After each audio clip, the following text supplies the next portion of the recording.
Audit started as routine compliance work on a residential building flagged for inconsistent utility reports. Nothing about the structure itself seemed unusual at first. It had stood for decades without major incident. But within the first hour, inspectors noticed something small that didn't match the official records. The number of active mailboxes in the lobby didn't match the number of tenants listed in the housing database. The building manager insisted everything was correct. He showed updated occupancy logs all properly filed.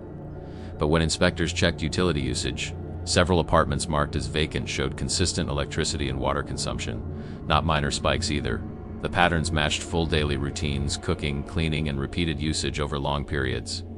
According to records, no one should have been living in those units at all. When the data team pulled access logs, things became more confusing. Keycard entries showed repeated access to apartments listed as sealed or unoccupied. Some entries were tied to names that didn't exist in any current employee or tenant registry. A few access events even occurred during times when the building was officially closed for maintenance, which made physical entry theoretically impossible according to policy records. Inspectors physically checked the flagged apartments. The units were fully furnished and actively maintained. Fresh food was in refrigerators, beds were recently used, bathrooms showed signs of daily activity, but none of the items matched any registered leaseholder. It looked like someone was living there continuously, but leaving no trace in any official system of who they were or how they were connected to the building. Resident interviews made the situation worse. Long-term tenants described neighbors who did not appear in any official records. Entire floors were mentioned that the database marked as empty. The accounts were consistent between residents, yet completely incompatible with the housing system. In some cases, multiple people independently described the same unknown occupants in identical units that were supposedly vacant. Maintenance records added another contradiction layer. Work orders existed for plumbing and electrical repairs inside units that were officially unoccupied or condemned. When contractors were contacted, several denied ever entering the building during those dates.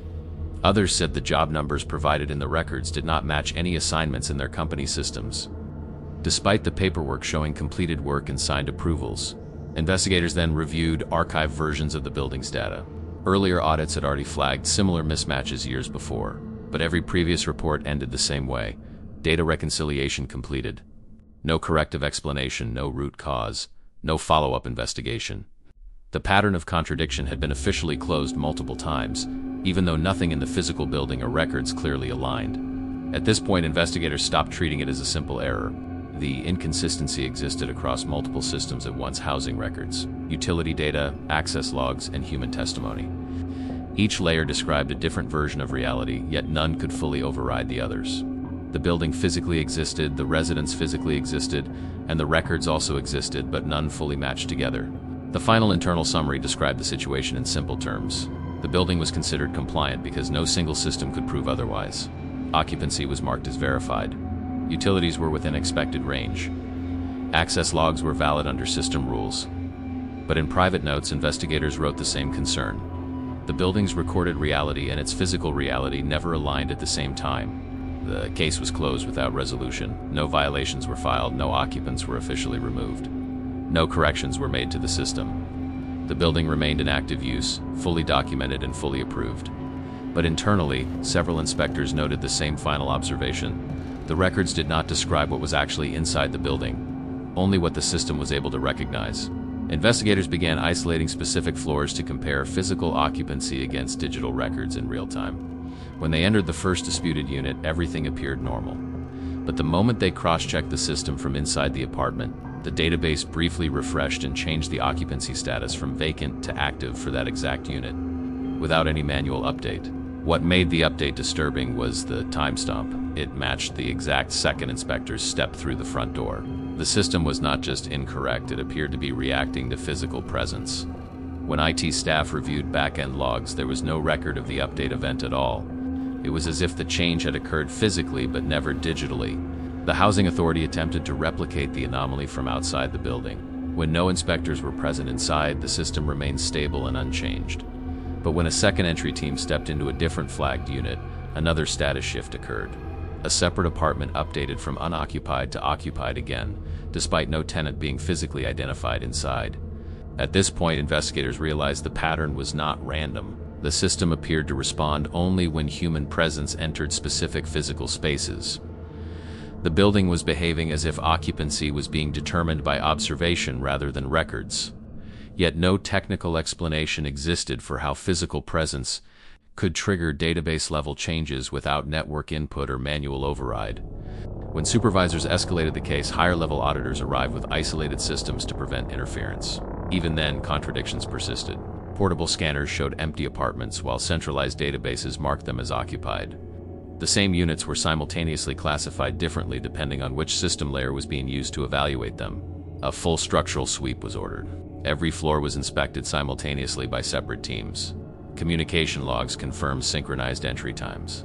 Yet once again, occupancy status changes occurred independently across the system. Some units flipped to active, others reverted to vacant, all without any recorded input from personnel or devices. The most troubling discovery came from historical reconstruction. Analysts found that similar inconsistencies had occurred intermittently over several years. Each time the issue was resolved on paper through system correction protocols. But no root cause was ever identified, and no technical patch had been successfully implemented across any version of the database. By this stage, investigators stopped treating the building as a simple administrative failure. It behaved like a structure that actively resisted consistent documentation. Physical reality remained stable, but every attempt to map it into data introduced contradictions that escalated rather than resolved over time. Internal memos described the situation as a non-convergent occupancy environment. This meant that no single version of the building could be confirmed as correct across all systems simultaneously. Every verification method produced a different result depending on timing, location, and the observer's point of entry into the structure. The final escalation came when leadership ordered a full system reset. All occupancy data was wiped and rebuilt from physical inspection alone. But within hours of reconstruction, the same discrepancies reappeared in real time.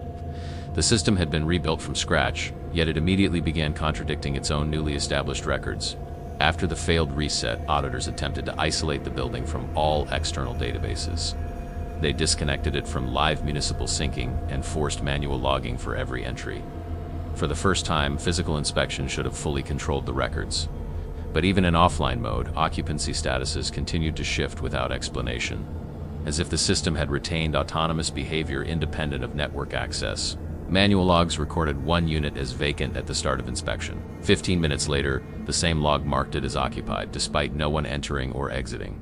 The supervising auditor confirmed no physical movement had occurred. Yet the timestamp aligned perfectly with a system update event that still had no origin trace in either hardware, logs, or manual entry records. Confusion spread among the teams as inconsistencies multiplied. Some inspectors began marking observations on paper rather than digital systems. But even those handwritten records later appeared partially altered when scanned back into the database. Words like vacant and occupied were sometimes replaced with blank fields or mismatched entries without any authorized editing process. A containment protocol was proposed. Inspectors would monitor a single apartment continuously with no breaks in observation. 3 separate teams were assigned overlapping shifts to ensure zero blind spots. For the first 2 hours, everything remained stable. Then, without any recorded movement, the system marked the apartment as occupied and logged internal activity. The disturbing part was not just the status change, but the system note attached to it. It read, "Occupancy confirmed by presence verification."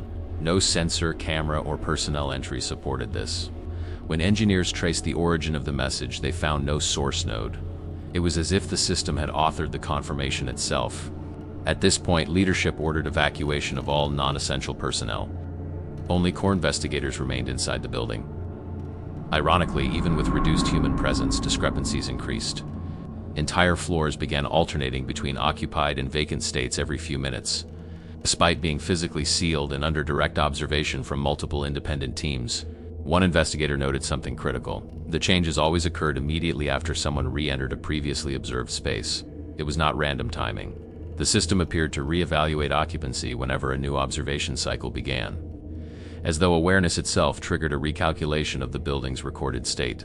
This led to a theory no one wanted to formalize. The building's database was not malfunctioning in a traditional sense. Instead, it was responding dynamically to observation patterns. The act of verifying occupancy seemed to alter recorded outcomes, producing contradictory states depending on when and how data was collected. Attempts to isolate a single truth state failed. Every verification method, physical inspection, digital logs, and historical records produced inconsistent results when compared side by side. No two systems agreed at the same time. Even synchronized checks performed simultaneously began diverging within seconds of initiation. The final emergency audit attempted a full simultaneous freeze. All data capture systems locked at once. All physical inspections halted mid-observation, and all logs preserved in read-only mode. For a brief moment, the building appeared to stabilize. Every system aligned. Occupancy matched physical presence perfectly across all records. But within that same frozen snapshot, a new contradiction appeared. One apartment that had been confirmed empty across every system suddenly displayed an active occupancy flag, despite no possible update pathway being available. The change existed inside the locked data set itself, as if it had been present before the freeze and only now became visible. The investigation ended without resolution. The building remained operational, its records officially reconciled for administrative purposes. Yet internally, investigators noted the same conclusion. No version of the building could be trusted as fully accurate. Physical reality, system records, and human observation never aligned for more than a moment. And in the final archived report, the only consistent line that remained was simple: occupancy verified. The investigation was marked as closed. No further action was taken. The building remains in operation and all systems continue to report normal occupancy. But in the internal notes of the final audit, one line was never removed. It simply read, "There is no single verified version of what this building contains." The report was officially archived and the case closed without further review. Staff were reassigned and the building returned to normal operation. For nearly 8 months, nothing unusual appeared in any system logs or inspection records. Then, an auditor reviewing unrelated compliance files noticed a discrepancy that should not have existed. The occupancy file for apartment 407 had been modified again. The auditor reopened the apartment 407 records and found a newly inserted occupant entry. The name had no origin file, no identification trail, and no matching record in any government tax or financial database. It was as if the person existed only inside this one system. Worse, the entry showed a current active status, despite no scheduled inspection or authorized update being performed. A quiet internal inspection was authorized without public notice. The door to apartment 47 was locked, but mail had been collected recently. Fresh groceries sat inside the kitchen, and the air still carried warmth from recent movement. The bedsheets were disturbed as if someone had just stood up. A coffee mug remained half full. Yet security footage showed no one entering or leaving the building at any point. When investigators cross-checked the security system, they found gaps that didn't behave like normal failures. Entire minutes of footage had been replaced with identical frames of empty hallways. Not deleted, not corrupted, rewritten. Even the timestamp metadata confirmed continuous recording, as if the building itself had decided what could and couldn't be seen during those exact moments. A deeper forensic review of the system logs revealed something more disturbing. Every time apartment 407 was accessed in the database, a matching self-correction event appeared across unrelated systems in the building. Elevators recalibrated floor counts, access panels rewrote entry histories. Older records quietly updated themselves to match the newest version of events without any human input. The investigation team attempted a controlled test, deliberately modifying a non-critical record to observe the system's response. Within seconds, multiple archives across the network began adjusting themselves to align with the change. Then a new entry appeared in the audit trail, listing the modification as if it had always existed, complete with a timestamp from before the test was even performed. Alarmed, the team isolated apartment 407's data cluster from the main system. For a brief moment, everything stabilized. Then the isolation logs began rewriting themselves. The disconnected cluster reappeared as active, and the system flagged the isolation attempt as unauthorized maintenance that had already been completed 3 days earlier. Despite no one initiating it at that time, the team realized the problem was no longer confined to apartment 407. Any attempt to observe or isolate it caused the wider system to adapt around the observation itself. It was as if the building's records were no longer documenting reality, but actively rewriting it to match whatever was being investigated, eliminating contradictions before they could be confirmed. A senior analyst proposed a final test: stop all access to apartment 407 entirely and observe whether the anomaly would persist unobserved. The request was approved and every reference to the apartment was locked from view. For 6 hours, nothing changed. Then new logs appeared confirming routine maintenance had already been performed during that window, despite no system activity being recorded. When the lockdown was lifted, the apartment 47 file was found updated again. This time, the occupant entry included a secondary note: observe stability dependent on continuous documentation. Below it, a second line appeared moments later. Added without authorization, termination of observation results in system self-correction to preserve continuity. The implication spread quickly through the team. The system was not malfunctioning, it was responding. Every audit, every review, every attempt to understand apartment 407 was feeding it more structure. The anomaly was not resisting observation. It was stabilizing through it, as if awareness itself was required to keep it from collapsing. In a final briefing, leadership ordered all investigation halted. Apartment 47 was to remain permanently unexamined. But as the meeting concluded, every terminal in the building simultaneously refreshed.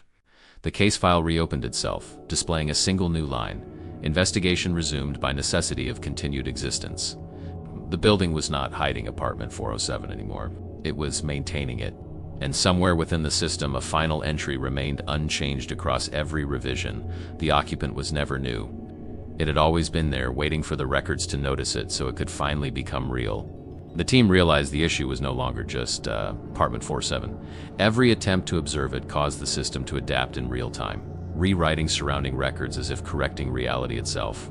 But during one review, an analyst noticed something new in the access log. His own credentials had been used to open the file hours before he ever arrived at work.